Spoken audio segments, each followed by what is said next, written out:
75, video module 75, deeds. You can investigate deeds, restrictions, easements, historic preservations. Make sure that the present use of the property is right. Okay, you can inspect water service, water quality, quantity, pressure. Seller's got to provide access to it. Radon, you can inspect radon.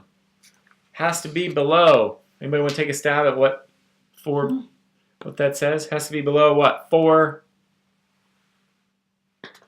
picocuries. Picocuries per liter. That's right. That's right. Has to be below It's right beside it. picocuries per liter. Radon is a tasteless, odorless gas that's from uranium. Uranium is in limestone. Limestone's in our valley. A lot of houses have radon around here. More than half. Huh. Studies indicate that if you're around it a lot, it can give you lung cancer. It will permeate a structure. If the house has a radon problem, it can usually be cured. Yep, so there's a radon mitigation company. So you can inspect for radon. It needs to be below 4 picocuries per liter to be acceptable. If it's higher than 4, then you can try and install a system. Septic, on-lot sewage. Buyer may obtain a septic. Seller has to locate and provide access to this system. So there may be a cost to that. So the seller needs to get a backhoe out there and dig up the cap sometimes. Charge some money. But the buyer is going to pay for the inspection. Property flood insurance. Buyer can call an insurance company and make sure it's not in a flood zone and make sure that it can he can get a appropriate property insurance policy on the property. Property boundaries. Buyer can have a survey. This is not very common in Pennsylvania. Surveys, contingencies, but it could happen. Lead-based paint. Could conduct a risk assessment inspection of the property for lead-based paint. And then there's a big bold thing that says all buyers need to know, and they need to get a packet from their realtor that says there's a pamphlet, protect your family from lead in your home. This basically says don't let your kids eat paint chips or it might give them brain damage, particularly if there's lead in the paint. If you want to have a lead paint inspection. In my 15 years of doing this, I've never seen anybody do a formal lead-based paint inspection. I couldn't even tell you what that looks like. I'm guessing there's a certification that a home inspector has where they can look for chipping paint on a home, meaning that there's a hazard where a child could eat it, and they can point that out. And then there's a blank down there. You could elect, some other thing. I don't know. I want to inspect your pool pumping system. I want to inspect your chimney. That's a really good one. Chimney shows up there a lot. Now, I argue that chimney could include under home inspection because it says anything you buy or elects. I think that could be included in home inspection. But it is good practice to put chimney as a separate inspection because it is done by somebody other than a home inspector. So you don't alarm the listing agent, I would add pool inspection or chimney down there. Even though you could argue that it's included in the part of the home, I like to be clear. Inspections elected above do not apply to the following existing conditions. So a seller could say, inspect all you want, but the furnace and the roof need replaced, so don't bring them up. Glad I read that. That didn't used to be there. I like that one. It's a good tool for a buyer, too. If you're doing competing offers, you really want your buyer to get the house, and the buyer's like, hey, I get that the furnace is bad. I get the water heater needs replaced. I get that the dishwasher's awful. I want the seller to know my offer's strong, and I'm not going to pick them apart on those things. I do want an inspection. I do need them to look at a couple other things, but I'm not going to put these against the seller. So you could write that in there and make your offer cleaner on your buyer's behalf. Notices regarding environmental hazards, exterior building materials. This gives some warning about poor installation of exterior stuff could make moisture problems. Asbestos. It's a problem. It can cause cancer. Other environmental hazards, wetlands, mold, fungus. So there's all these warnings about nasty stuff. And then paragraph 13, contingency period is 15 days. It could be 10 if not specified. I'd encourage you guys as buyer's agents to always put at least 15 days in there if you could. Contingency period is 15 days. Gives your buyer a little more time. Unless it's a rush settlement. You can do it in 10, but I like 15 for a buyer.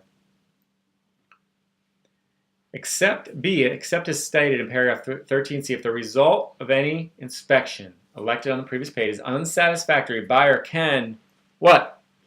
Accept the property. Mm-hmm. Terminate. Terminate. Or Provide a. Or ask. Accept, terminate, or ask. And the fancy word for that is provide a written proposal to the seller listing the corrections. Proposal may include the name of the professional, provisions for payment retesting, projected date of completion, all that kind of stuff.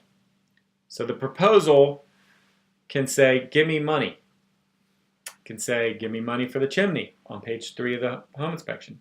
Could say, give me money for the chimney on page 3 of the home inspection as inspected by chimney sweep systems per attached, and see attached proposal from chimney sweep systems. Could say any or all of that or none of it. Okay, it says what you write it to say. Now, on our team, we want to be super specific with these. We want to be very clear, very, very clear with these. We don't want to be the agents that say, see attached home inspection and fix everything. That's a nightmare. We want to say, see attached home inspection, page 3, under roofing, note, seller to repair cracking roof vent boot per attached proposal by ABC Contracting Company. That's super specific. It's hard to say no to that. It's so specific.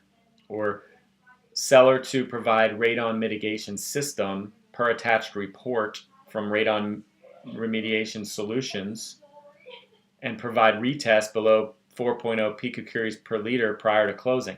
That's a super specific, right? So those are the types of things we want that to say.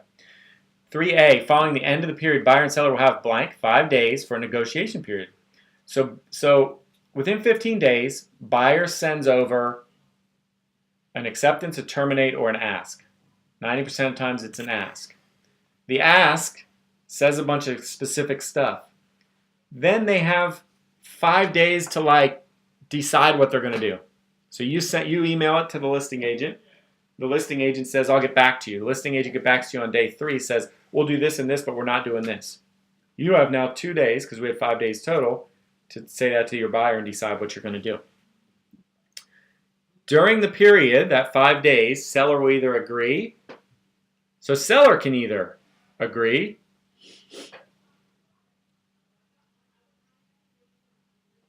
and if seller agrees, buyer will stay in the contract.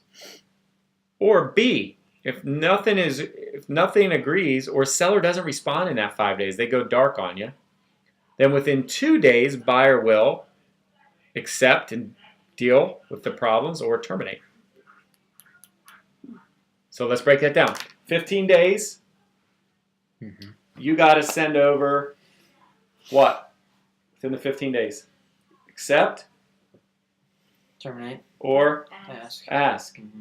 So let's say you ask within the 15 days, then what happens after that 15 days? We have how many days? 5. 5 to... Well, we have 5 days for the listing agent to respond to you. And then potentially go back and forth. Yep. Right? And then what happens if they don't respond at all? Then you can either accept, or terminate. You have 2 days to accept or terminate. What happens if they respond on day 4 and they counteroffer? We have 1 day. So we have 1 day to go back and forth. And if they don't respond to our counteroffer back to them, then we have 2 days at the end of the 5 days to accept or terminate. So your buyer is 15, 5, 2. It's 22 days. If they don't terminate by the end of the 22nd day, and the seller hasn't responded, or you don't have a mutually written contract, what happens? The bottom falls out. That's right. They lose their right to even do anything, which is a problem. So you got to pay attention. There's three significant dates in this contract you got to pay very close attention to. One is the 15, 5, and 2, and one is the mortgage contingency, and one is the settlement date. What happens in a situation where they took 4 days to get back to you, and you had 1 day to respond, and you couldn't get in touch with your buyer for whatever reason? Then you have 2 days after that to either terminate or accept. Now, you can still in that 2 days say to the seller, we like your proposal, but not this one thing, and are you willing to budge on that? Mm-hmm. But if you can't get a hold of your buyer and it's the end of the 22nd day, that's a problem. Right? Cool. And make sure your buyer's in town. Mm-hmm. Otherwise, all you can do is, can't respond for them. Mm-hmm. So you just try and get a hold of them, and if you can't, then they have a problem, and you've done everything you can. Right. There's still some things you can do to help them. There's some things we can put in writing and get creative, and whether they would hold water or not is another story. All right, everybody get that? That's an important one. That and the mortgage are the two big ones that take up a lot of your job in the contract to close. That's where you guys come out of the woodwork and start working hard, is in those two things. A lot of the other stuff is very important, and you got to pay attention to it, but these two things come up on every transaction. C, if the report, so if in all these inspections there's a big septic problem, needs replaced or repaired, there's a whole other set of rules. We just did the 15.5.2, but if there's a septic replacement, then everything's thrown on its head. There's a septic replacement, seller may within 25 days submit a proposal to the buyer, so it's backwards. This proposal may include same type of stuff. Within 5 days of receiving the proposal, or if no proposal is given within the stated 25 days, buyer will notify seller in writing of the choice to agree, terminate and walk, or accept. So seller, I'll agree to your fix, or I'll terminate and walk, or I'll accept it the way it is. And they'll have to correct the defects in order to get mortgage approval. If seller denies buyer permission, now we're all the way down to 444. Seller denies buyer permission to access and correct defects, buyer may terminate this agreement.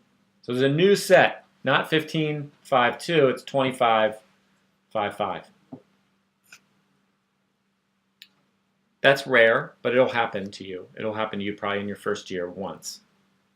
You'll have this. You have a failed septic, and you'll freak out. Say, what the heck do I do? And we'll go, let's look at the 25.5.5. We'll say, good news. Seller, it's in the seller's ballpark, this one, which is good. All right.